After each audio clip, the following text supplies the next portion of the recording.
Uhali gani mtazamaji wa TVE, karibu katika taarifa ya habari tukujuze yale yaliyojiri tukakuandalia kutoka chumba cha habari. Mimi ni Godwin Mawanja ndio kusomea habari za kitaifa na kimataifa, na miongoni mwa leo hii tunayoona pamoja na kifuatacho ndani ya TVE habari. Rais Dr. Samia atembelea miradi ya ujenzi ikiwemo uwanja wa ndege wa kimataifa Msalato na barabara ya mzunguko Dodoma. Kuelekea uchaguzi mkuu, wanavyuo wahimizwa kulinda amani ya nchi. Na katika habari za kimataifa, zaidi ya miili 279 yapatikana kufuatia ajali ya Air India. Karibu mtazamaji wa TVE, na moja kwa moja tuanze na Rais wa Jamhuri ya Muungano wa Tanzania Dr. Samia Suluhu Hassan na Rais wa Benki ya Maendeleo ya Afrika Dr. Akinwumi Adesina leo hii wametembelea miradi ya ujenzi ikiwemo uwanja wa ndege wa kimataifa Msalato na barabara ya mzunguko Dodoma yenye urefu wa kilomita 112.3 na kuzungumza na wananchi. Mtazamaji, kwa mara ya kwanza hapo jana, ndege ya kwanza aina ya Bombardier Q400 ya shirika la ndege la Tanzania ATCL ilitua katika uwanja huo wa ndege, na kwa mujibu wa Waziri wa Ujenzi Abdalla Ulega amesema ndege hiyo ilitua kwenye uwanja huo kwa majaribio, kwani uwanja huo upo katika hatua za mwisho za ujenzi. Kiwanja cha ndege cha Msalato ambacho rais amekitembelea ni kiwanja kipya cha ndege kinachojengwa na serikali ya awamu ya 6 na sasa kipo hatua ya mwisho kukamilika. Akizungumza mara baada ya kutembelea miradi hiyo, Rais Dr. Samia ameeleza kuwa ziara ya Dr. Adesina inaonesha kuimarika kwa mahusiano kati ya Tanzania na benki hiyo, na kwamba mafanikio yanayopatikana ni ushahidi wa usimamizi makini wa miradi na dhamira ya dhati ya serikali ya kuleta maendeleo kwa Tanzania. Rais Dr. Samia amesema kwa kuwa Dodoma ndio makao makuu ya nchi, inailazimu Tanzania kuufungua mkoa huo katika nyanja zote za usafiri ikiwemo miundombinu ya barabara, anga na reli, hivyo kuimarisha shughuli za kiuchumi, na kuongeza kuwa ujenzi wa barabara ya mzunguko Dodoma yenye urefu wa kilomita 112.3 umefadhiliwa kwa fedha za mkopo zaidi ya shilingi bilioni 489, huku serikali ikichangia 15% ya fedha za ujenzi huo. Katika kukabiliana na changamoto hizo mbili, serikali ilikuja na mradi huu wa barabara ya mzunguko wa nje ya jiji la Dodoma yenye urefu wa kilomita 112.3 ambayo leo tumepata fursa ya kuona maendeleo ya ujenzi wake. Barabara hii ni muhimu sana kwa jiji, mkoa wa Dodoma na kwa nchi kwa ujumla. Ndugu wananchi, kwa kuwa Dodoma ndio makao makuu ya nchi yetu, inatulazimu kufungua mkoa wa Dodoma kwa njia zote, zikiwemo barabara, reli na anga. Mahitaji ya usafiri wa anga yameongezeka sana na yanatarajiwa kuendelea kuongezeka zaidi jinsi shughuli za kiuchumi zinavyoongezeka. Pamoja na kwamba tulifanya maboresho madogo ya uwanja wa ndege wa Dodoma ili kuongeza uwezo, ikiwemo kuwezesha kufanya kazi masaa 24, lakini bado kama mnavyofahamu, uwanja wa ndege wa Dodoma ni mdogo na upo katikati ya jiji, hali inayosababisha kutoweza kufanywa upanuzi ili kuongeza uwezo wa uwanja huo kupokea ndege kubwa zaidi. Ili kuongeza ufanisi wa huduma za usafiri wa anga, ni dhahiri kuwa kama makao makuu ya nchi kuna haja kubwa ya kuwa na uwanja wa ndege wa kimataifa. Katika hotuba yake, Dr. Adesina ameisifu serikali ya Tanzania chini ya uongozi wa Rais Samia kwa kuwa na dira thabiti ya maendeleo na utekelezaji mzuri wa miradi mikubwa hasa ya miundombinu ikiwemo reli ya kisasa SGR, maji, kilimo na nishati, huku akisema ni mfano bora wa jinsi rasilimali za mikopo na msaada zinavyoweza kutumika kwa tija. Aidha, amebainisha kuwa kiwango cha mikopo kwa Tanzania kimeongezeka hadi kufikia 53% ya mikopo yote inayotolewa na benki hiyo, huku pia benki hiyo ikitoa dola bilioni 3.2 kwa ajili ya ujenzi wa reli ya kisasa SGR itakayounganisha Tanzania na nchi jirani ikiwemo Burundi, Rwanda, Kongo na DRC. Awali akizungumza kabla ya kumkaribisha Rais Dr. Samia, Waziri wa Ujenzi Abdalla Ulega ameeleza kwamba barabara ya mzunguko Dodoma yenye urefu wa kilomita 112.3 itawekwa taa za barabarani mwanzo hadi mwisho, huku akisema kuwa barabara hiyo itaongeza fursa za kiuchumi, kukuza biashara na kuwezesha shughuli nyingine zote za maendeleo nchini. Mradi wa ujenzi wa barabara ya mzunguko wa nje, yaani Dodoma Outer Ring Road, kwa kiwango cha lami ambao umebuniwa ili kuepuka foleni katikati ya jiji la Dodoma ambayo ingesababishwa na magari yanayosafiri katika shoroba ya kati, yaani Central Corridor, na ule wa barabara kuu ya Trans-African Highway inayotoka Afrika ya Kusini hadi Cairo, Misri. Mheshimiwa Rais, Barabara hii itaongeza fursa za kiuchumi na vile vile itaongeza maendeleo katika jamii yetu. Fursa hizo ikiwa ni pamoja na usafiri na usafirishaji wa bidhaa na watu. Lakini vile vile tunataraji barabara hii itaongeza utalii na kukuza biashara, viwanda, shughuli za ufugaji, shughuli za uvuvi, shughuli za kilimo na kadhalika. Rais Samia ameipa barabara hiyo ya mzunguko jina la Akinumi Adesina. Kesho Rais Samia anatarajiwa kuanza ziara ya kikazi katika mikoa ya Simiyu na Mwanza, ziara ambayo itafanyika hadi Juni 21 mwaka huu, ambapo pia atatembelea miradi mbalimbali ya maendeleo, na baada ya hapo atakuwa mgeni rasmi katika maadhimisho ya miaka 50 ya uhuru wa nchi za Msumbiji na visiwa vya Komoro. Waziri Mkuu wa Jamhuri ya Muungano wa Tanzania Kassim Majaliwa ametoa maelekezo mbalimbali ikiwemo kuwataka vijana wanavyuo kuhakikisha wanaendeleza taifa kwa utulivu lenye amani na mshikamano kama ilivyoasisiwa na hayati baba wa taifa Julius Nyerere na Beidi Amani Karume katika kuelekea uchaguzi mkuu. Mwandishi wetu Upendo Mangala kutoka Dodoma ana taarifa zaidi. Majaliwa ametoa maelekezo hayo hii leo jijini Dodoma wakati wa maadhimisho ya miaka 21 ya shirikisho la wanafunzi wa elimu ya juu TAHLISO ambayo yameshirikisha wanafunzi wa vyuo mbalimbali nchini. Ni muhimu sana tukaendeleza taifa hili kuwa tulivu. Nchi yoyote ambayo haina amani, watu wake hawezi kuishi mahali wakiwa na amani. Tusingeweza kukaa hapa kwa mkao huu kuanzia asubuhi mpaka saa hizi tukiwa na utulivu huu kama nchi hii isingekuwa na amani. Kukosekana kwa amani ni kumfanya kila mmoja aishi bila uhakika wa shughuli zake. Kwa kila mmoja aenda akasisitize amani. Kauli zozote zile ambazo zinakwenda kutugawa, nyie wasomi mwe wa kwanza katika kutafakari kauli hizo na kuanza kukemea. Majaliwa amesema kuwa serikali imekuwa ikichukua hatua mbalimbali katika kuboresha elimu ya juu pamoja na elimu ya kati kwa kuendelea kuongeza mikopo kwa wanafunzi wa vyuo ili kuwafikia wanafunzi wengine ambao hawajapata mikopo. Mpango wa serikali wa kuongeza bajeti ni mpango unaopelekea kuongeza idadi ya wanafunzi wanaosoma vyuo vikuu kusoma wakiwa na mikopo. Kama ambavyo nimeeleza, mwaka wa fedha 2021-22 tulikuwa na bajeti ndogo ya bilioni 570 kukiwa tuna wanavyuo wengi zaidi kuliko hawa 177,000 ambao wako vyuoni. Kwa upande wake, naibu waziri wa elimu, sayansi na teknolojia Omari Kipanga amesema kuwa Wizara ya Elimu inaendelea kufanya mapitio na maboresho ya sheria za elimu ya vyuo vikuu ili kuendana na mabadiliko ya kitaifa na kimataifa, huku Rais wa TAHLISO Geoffrey Kilaba amempongeza Rais Dr. Samia kwa kuendelea kuboresha elimu hasa vyuo vikuu na kuomba kuongezea fedha za kujikimu kutokana na kupanda kwa gharama za maisha vyuoni. Lengo la hatua hizi ni kuongeza ufanisi na kuhakikisha kuwa taasisi za elimu zinatekeleza majukumu kwa kuzingatia muktadha wa sasa wa maendeleo ya kijamii, kiuchumi na zinaendana na mabadiliko ya kikanda na kimataifa. Ikikupendeza Mheshimiwa Waziri Mkuu, tunaomba utubebee ombi hili. Walau sisi wanafunzi wa vyuo vikuu, kutokana na maisha kupanda kwa hivi sasa, tutoke kwenye kiwango cha kupewa fedha kujikimu kwa shilingi 10,000 hadi shilingi 12,000 kwa siku. Pengine inaweza kutusaidia. Asante sana Pendo Mangala kwa taarifa hiyo tokea Dodoma. Mkuu wa mkoa wa Mwanza Saidi Mtanda amesema kwa Rais Dr. Samia Suluhu Hassan anatarajiwa kuwasili mkoani Mwanza kesho Juni 15 kwa ajili ya ziara ya kikazi ikiwemo kuzindua daraja la JPM pamoja na mradi mkubwa wa maji uliopo Butimba.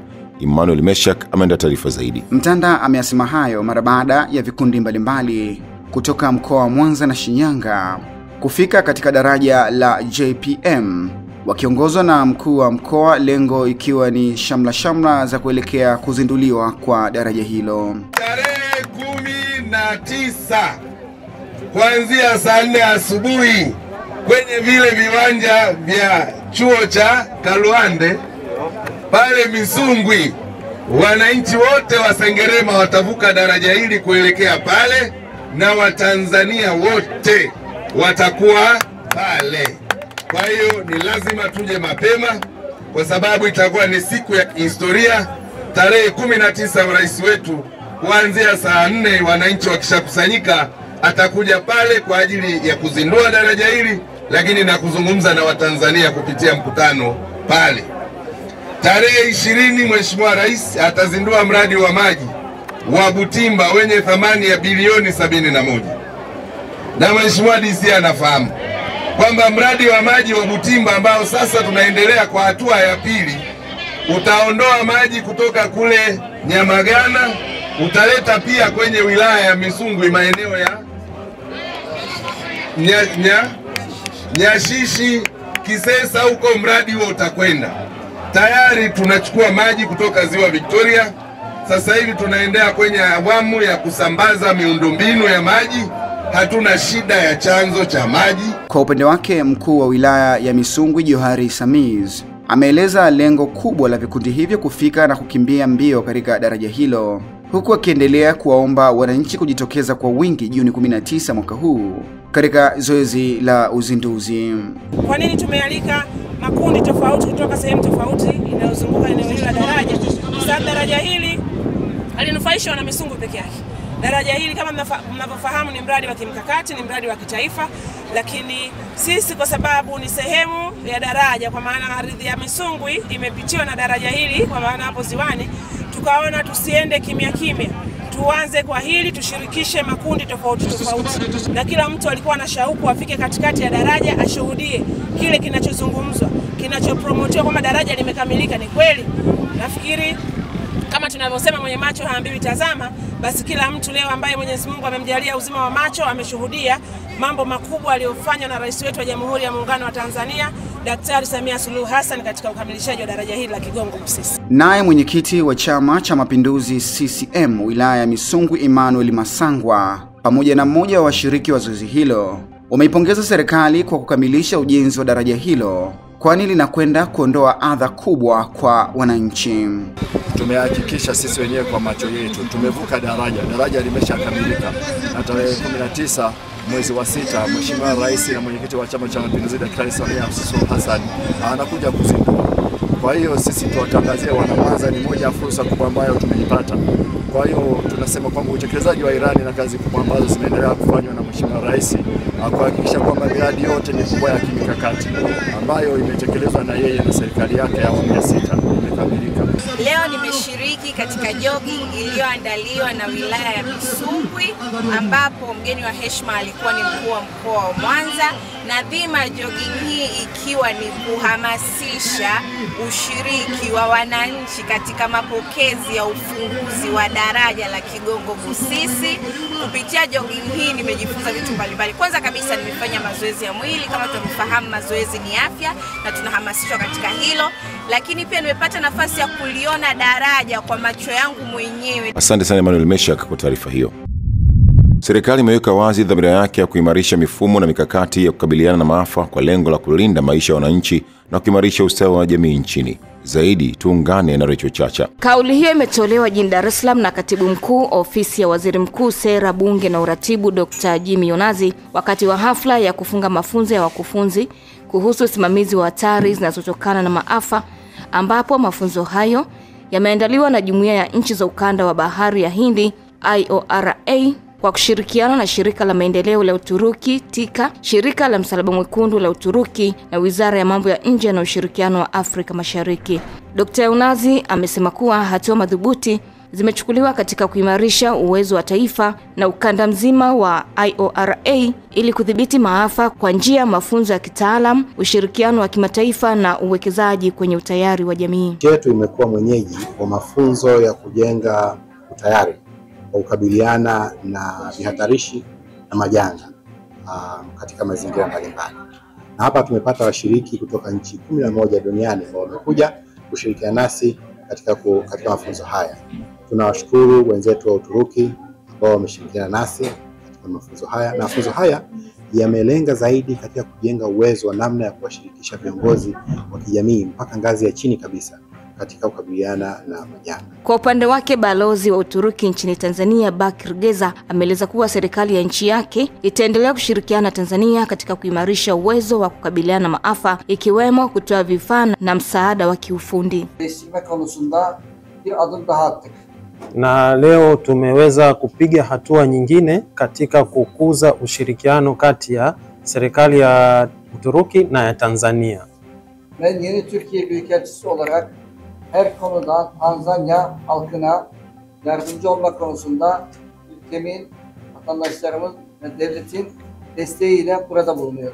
Mimi kama balozi mpya wa Uturuki hapa Tanzania niko hapa kwa ajili ya kuonesha ushirikiano na kuweza kutoa mchango wangu kwa kitu chochote ambacho serikali hizi mbili zinaweza kushirikiana. Naye mkurugenzi wa TIKA nchini Tanzania Felish Sahish amefafanua kuwa shirika hilo linaendelea kushirikiana na serikali ya Tanzania kupitia kubadilishana uzoefu na kuunga mkono juhudi za kujiandaa na kukabiliana changamoto za maafa. Aidha, mafunzo hayo yamehusisha wakufunzi kutoka nchi 11 za IORA na yamelenga kuimarisha utayari wa kikanda dhidi ya maafa na magonjwa ya mlipuko. Asante sana Rachel Chacha kwa taarifa hiyo.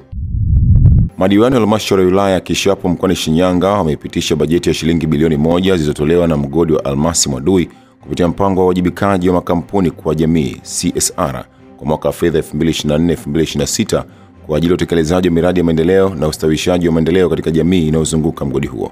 Mwamvita Mkondo ameenda taarifa zaidi kutoka mkoani Shinyanga. Awali akiwasilisha taarifa ya fedha ya mpango wa bajeti wa fedha za CSR, afisa mipango na mratibu wa fedha za CSR James Zito amesema kwa mwaka wa fedha 2025-2026 mgodi wa Almasi Mwadui umetoa shilingi bilioni 1 kwa ajili ya utekelezaji wa miradi, ambapo 40% ya fedha hizo zitatumika kutekeleza miradi ya maendeleo kwenye maeneo yanayozunguka mgodi huo na 60% zitatumika kwenye miradi ya kimkakati ya halmashauri. Kushukuru mgodi kwa sababu mgodi wa Williamson umekuwa ni kipaumbele sana kwenye kutoa hizi fedha au kuweka hii mipango wazi kwamba tunaanza kutekeleza miradi ya CSR kwa kiwango ambacho wanakuwa wamekisema kulingana na hali yao ya uzalishaji. Na hii inakuwa guide kutokana na 0.7 ya uzalishaji. Tumeona wameanza utekelezaji wa miradi ya mwaka wa nyuma ambayo ilikuwa haijatekelezwa kwa kipindi kirefu sana, mwaka wa fedha 2023-2024 lakini 2024-2025.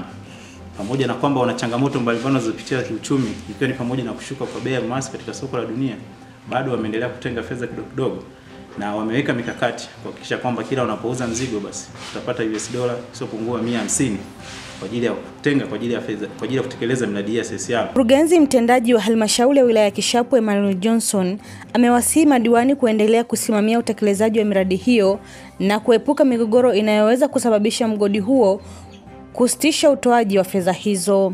Tumekutana tukaanza kuweka misingi ya kuendesha halmashauri hii ikiwa katika hali duni ya mapato.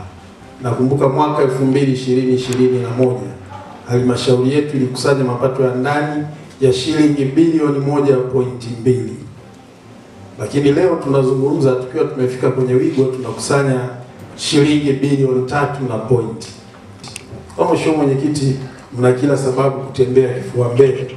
Mmeisimamia halmashauri, hatujawahi kuwa na kashfa ya wizi na tutaendelea kusimamia kuhakikisha kwamba tunaimarisha uaminifu na uadilifu ili kuhakikisha Kishapu inaendelea kushamiri na kutoa maendeleo kwa wananchi. Ambapo utaona sasa kama baraza na halmashauri ya Kishapu tumepanua zaidi na wigo wa umwagiliaji katika maeneo mbalimbali. Utaona katika kijiji cha Nyenze kilichopo kata Mwadui Luhumbo wamepeleka milioni 160 kwa ajili ya skimu ya umwagiliaji. Lakini utaona kule Itilima pia milioni 150 katika skimu ya umwagiliaji. Mwaweja milioni 150 kwenye skimu ya umwagiliaji. Kwa upande wake mkuu wa wilaya ya Kishapu Peter Masindi ametoa wito kwa madiwani na viongozi kutowaingilia wakandarasi wanaotekeleza miradi kwa kuwaomba kitu kidogo, hali inayopelekea kuchafua sifa zao na kuharibu utekelezaji wa miradi.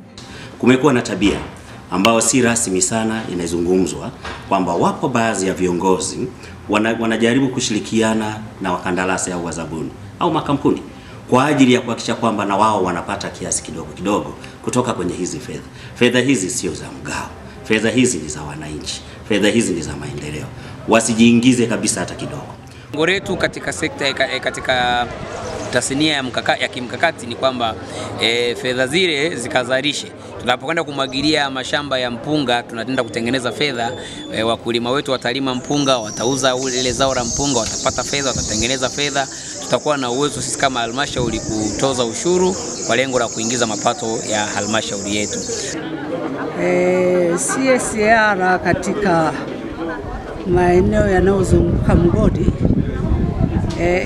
inasaidia kwenye jamii kwa ajili ya kuibua miradi mbalimbali ya maendeleo kama vile ujenzi wa zahanati, majengo ya shule za msingi kwa maana ya madarasa na nyumba za walimu, lakini na shughuli mbalimbali za kijamii. Asante sana Mavita Mkondo kwa taarifa hiyo. Taasisi ya Elimu Tanzania TET imejipanga kuendelea kwa kitovu cha ubora, ubunifu na ufanisi katika uandaaji na ukuzaji wa mitaala kwa kipindi cha miaka 50 ijayo, sanjari na kuimarisha tafiti zitakazosaidia serikali kufanya maamuzi sahihi kuhusu elimu ya msingi. Nancy Ibrahim anaeleza zaidi. Akizungumza katika mkutano na wahariri na waandishi wa habari uliofanyika jijini Dar es Salaam, mkurugenzi wa TET Dr. Aneth Komba amesema TET imedhamiria kuimarisha viwanda vya uchapaji kwa kuboresha miundombinu na kununua mashine za kisasa kutokana na mashine zilizopo kuwa duni na kupitwa na wakati. Aidha, amebainisha kuwa mbali na kuimarisha viwanda vya uchapaji, pia TET imejipanga kujenga viwanda vya uchapishaji vitabu vitakavyoongeza tija pamoja na kuimarisha ushirikiano na taasisi mbalimbali za elimu. Kwa upande wake, mkurugenzi wa mafunzo na mitaala kutoka TET, Dr. Fika Mwakabungo, ametoa rai kwa waandishi wa habari kuendelea kuelimisha umma kuhusu majukumu na mchango wa taasisi hiyo katika maendeleo ya elimu nchini. 2005 maboresho mengine yalifanyika na lengo lilikuwa ni kuwa na mitaala yenye kuhimiza ujenzi wa umahiri, kwa Kiingereza inaitwa competence based curriculum. Na mwaka 2014 yalifanyika pia maboresho mengine katika ngazi ya elimu ya msingi, na lengo ilikuwa ni kuimarisha studies 3 za kusoma, kuandika na kuhesabu. Katika mwaka 2014 kipindi hiki utafiti ulifanyika na ikaonekana kwamba wanafunzi wengi wanafika darasa la 7 wakiwa hawajui kusoma, kuandika na kuhesabu. Kwa hiyo maboresho yakafanyika na lengo likawa ni kuimarisha ufundishaji wa hizi KK3, kuhakikisha kwamba wanafunzi wetu wakifika darasa la 2 basi anaweza kusoma kwa ufasaha, kuandika na kuhesabu. Lakini mwaka 2023 tumefanya maboresho mengine makubwa ya 6, na niseme ni kwamba imetokea kama coincidence, tunafanya maboresho makubwa ya 6 chini ya uongozi wa rais wa awamu ya 6 Mheshimiwa Dr. Samia Suluhu Hassan, ambaye ndiye alikuwa champion wa maboresho haya. Naomba kwa nafasi hii tumpongeze Mheshimiwa Rais. Sasa kama tumesikiliza sana Mheshimiwa Rais, lengo la maboresho haya ilikuwa ni kuhakikisha kwamba sasa tunakuwa na wahitimu wenye ujuzi wa kuweza kujiajiri, kuajiriwa, kumudu maisha yao ya siku kwa siku, kuweza kupambana kitaifa, kikanda na kimataifa, kuweza kutatua changamoto zinazowazunguka katika mazingira halisi. Anaishia darasa la 6, lakini akiishia darasa la 6 haishii hapo tu. Atachagua kwenda mkondo wa amali au mkondo wa taaluma. Kwa hiyo elimu msingi sasa hivi ni miaka 10 badala ya miaka 7. Ambapo sasa hao ambao wako darasa la 4 sasa hivi ndio tukaanza nao kumaliza miaka 6. Aidha, maadhimisho ya mwaka huu ya miaka 50 ya TET yanaongozwa na kauli mbiu isemayo kitabu kimoja, mwanafunzi mmoja, mpe kitabu, gusa ndoto. Asante sana Nancy Ibrahim kwa taarifa hiyo. Mwenge wa Uhuru unatarajiwa kuwasili katika wilaya ya Tanga Juni 16 mwaka huu kukagua na kuzindua miradi 7 ya maendeleo yenye thamani ya shilingi bilioni 3. Taarifa zaidi na Glory Machare. Akizungumza na waandishi wa habari wakati akitoa taarifa za ujio wa mwenge huo, mkuu wa wilaya ya Tanga Dadi Kolimba amesema miradi itakayozinduliwa italeta tija kwa jamii, huku akibainisha miradi hiyo. Mwenge wa Uhuru katika wilaya ya Tanga utakagua miradi 7 yenye thamani ya shilingi bilioni 3 na milioni 58,289,671.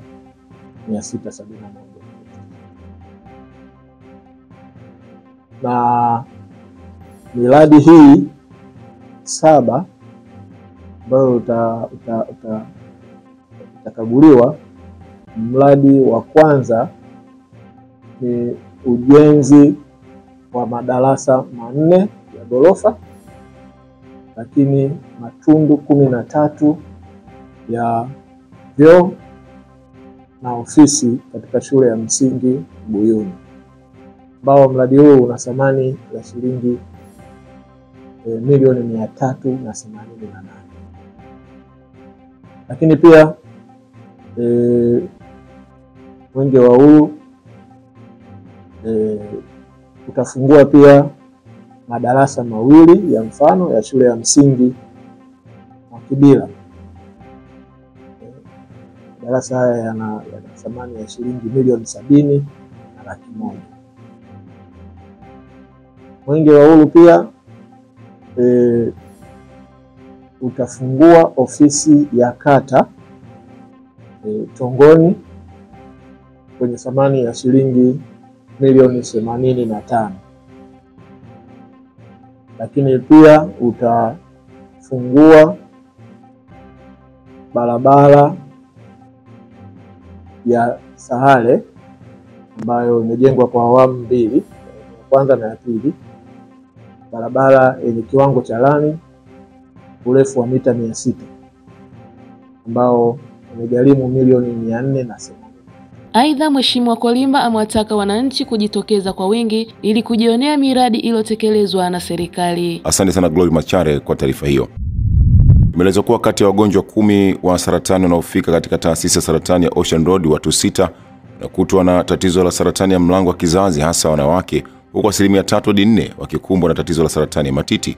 Goodluck Kipsola anaeleza zaidi. Hayo yamebainishwa jijini Dar es Salaam na daktari bingwa afya ya jamii kutoka taasisi ya saratani ya Ocean Road, Hadija Msami, wakati wa kongamano la hamasa ya uelewa juu ya saratani kupitia taasisi ya Global Youth, ambapo amesema tatizo hilo la saratani nchini linatokana na sababu mbalimbali, ikiwemo Watanzania wengi kutozingatia mtindo wa maisha pamoja na kupata chanjo, ikiwemo saratani ya mlango wa kizazi. Kama tukiweza kupambana nayo kwanza kwa kuipata mapema, sio kama hivyo kwa kuichunguza.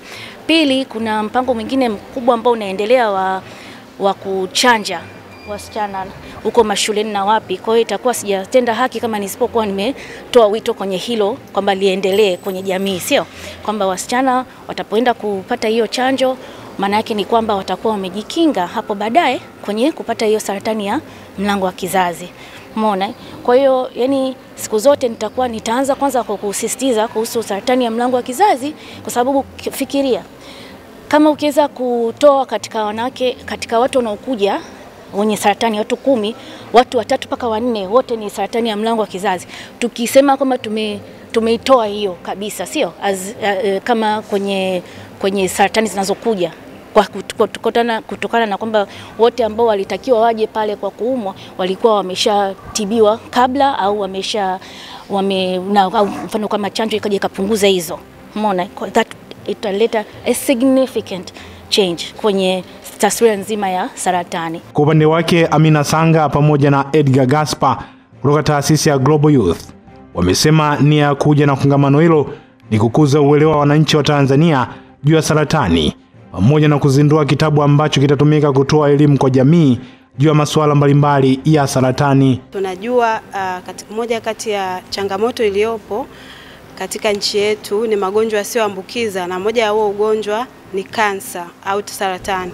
Kwa hiyo ni kama sehemu ya kuendelea kutoa elimu ya namna gani watu wanaweza kukabiliana na kansa, lakini hata wale waliopata namna gani wanaweza wakaishi bila kuwa na hofu, wakafuata zile taratibu ambazo zinahitajika ili waweze kuondokana na hayo magonjwa ya saratani au kansa. Hiki kitabu tulichokizindua leo tunaenda kukisambaza katika taasisi mbalimbali ya taasisi za kiserikali na taasisi binafsi, na pia kinauzwa, lakini mauzo yote kwenye hiki kitabu kwa 100% yanarudi kwenye jamii. Na ni jamii ipi? Ni jamii ya watu wanaougulia saratani. Kama maelekezo ya mwandishi wa kitabu alivyosema, na sisi tunaheshimu maamuzi yake. Kwa hiyo yeyote atakayenunua hiki kitabu ni kwamba amechangia kutoa elimu, amechangia zile gharama za upimaji wa saratani kwa mtu mwingine. Na baadhi ya washiriki wa kongamano hilo akiwemo shujaa wa saratani pamoja na mtaalamu wa mionzi wamesema uelewa wa saratani nchini bado umekuwa changamoto kubwa katika miongoni mwa jamii. Hivyo ni muhimu kukaweka nguvu kwa serikali na wadau mbalimbali katika kukuza uelewa pamoja na kuongeza wataalamu. Teknolojia tunayo, lakini bado tunahitaji ongezeko kubwa zaidi la mashine hizi, kwa sababu ni mashine muhimu, lakini pia ni huduma muhimu sana. Kwa serikali inaendelea kufanya vizuri, lakini pia iendelee kufanya vizuri katika eneo hilo la kuongeza huduma hizi kwa maana ya mashine, lakini pia wataalamu wa kuoperate hizi mashine na wa kutibu kwa njia ya mionzi. Kitu cha pili, kwa maana ya nini afanye mgonjwa ili kuongeza umakini ama matibabu haya, moja ni kuzingatia maelekezo ya wataalamu. Tuna shida kubwa kwamba taarifa za mtaani ni nyingi mno, kwa maana nyingi, zikiwa nyingi mno kwa maana nyingine ni potofu. Kunakuta wagonjwa anagundulika na saratani, lakini anakimbia matibabu ya mionzi kwa sababu tu ya taarifa alizozipata ambazo pengine si sahihi na hazijatoka kwa mtu sahihi. Kwa kikubwa cha kufanya ni kuzingatia ushauri, maelekezo ya wataalamu waliothibitishwa na serikali yetu. Hii elimu ya saratani inahitajika sana kuwafikia wengi, kwa sababu ugonjwa wa saratani umezidi kuongezeka, na bila kufanya awareness, kutoa elimu, inakuwa vigumu sana kuweza kubadilisha mtazamo kwa wagonjwa wanaopatikana wako kwenye late stage.